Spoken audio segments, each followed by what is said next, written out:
नेमकं तिथे दोन होते जांभूळवाडीला असं याच्यात का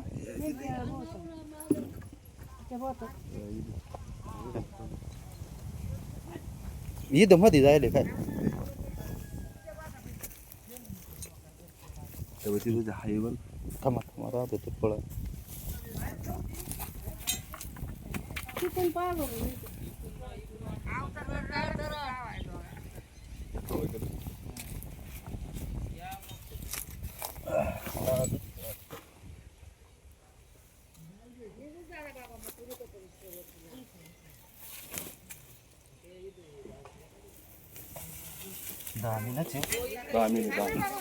तर नमस्कार मित्रांनो धरली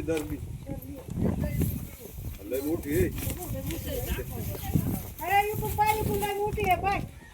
लय मोठी आहे. हातात पाहिला केवढे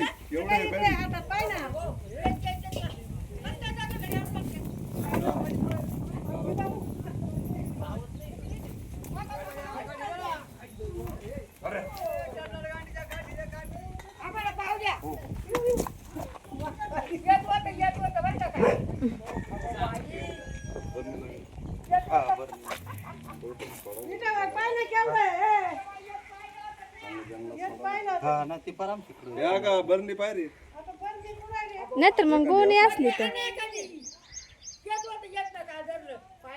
कुठं होतं का येस यांनी पाहिलं होतं म्हणलं मारू नका नाही गोण असली तर जमा राहते तसं आणि आज सकाळपासून आता 3-4 पकडले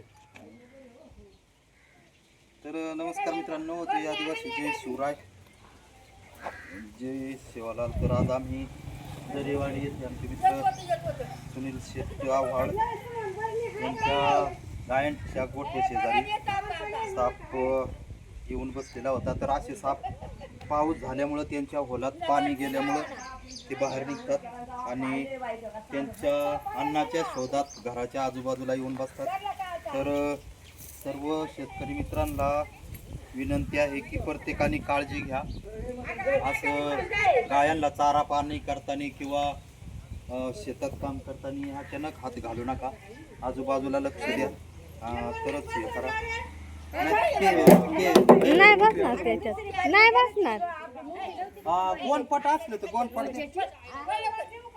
वन आणि वन नवी तर हा बिनविषारी साप ब्राह्मण जातीचा साप आहे नाही बसणार त्याच्यात नाही बसणार मोठं आहे ना बाबा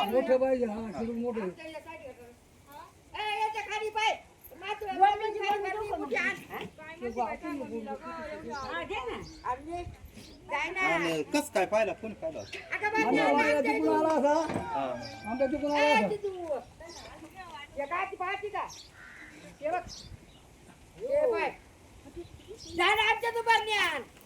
नाही गोणीच घालून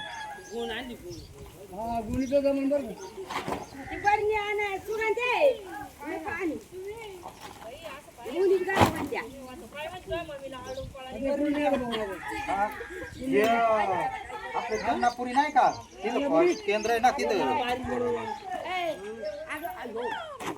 आमच्या इथं जाता बरणी आणायची आणवाय ना पुरी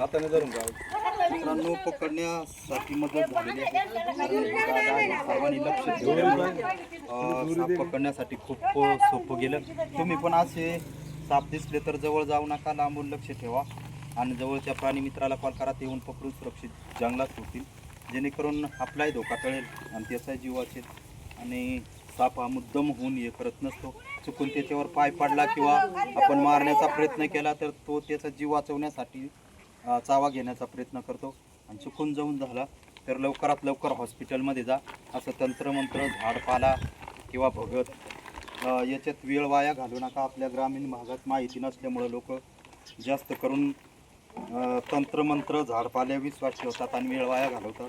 तर असं न करता लवकर जितकं होईल तितकं सरकारी हॉस्पिटलमध्ये जा, तिथे लस उपलब्ध असते.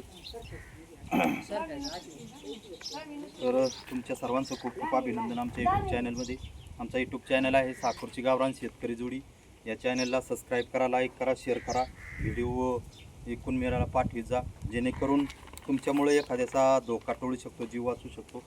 तर हे घरमालक सुनील शेट आव्हाड यांचं खूप खूप अभिनंदन. त्यांच्यामुळं एक सुंदर वन्यजीवाला जीवनदान भेटलेलं आहे. तुम्ही पण वन्यजीव वाचवा, झाडे लावा, झाडे जगवा, कारण झाडे जगली तरच माणसं जगू शकते. झाडांमुळंच पाऊस पाणी भरपूर होईल.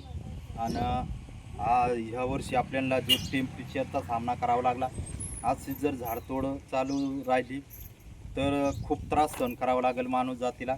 म्हणून प्रत्येक जणांनी कमीत कमी एक झाड लावा. पाऊस चालू झालेला आहे आणि ते झाड वाचवण्याचा हे करा, प्रयत्न करा. तर धन्यवाद. जय आदिवासी.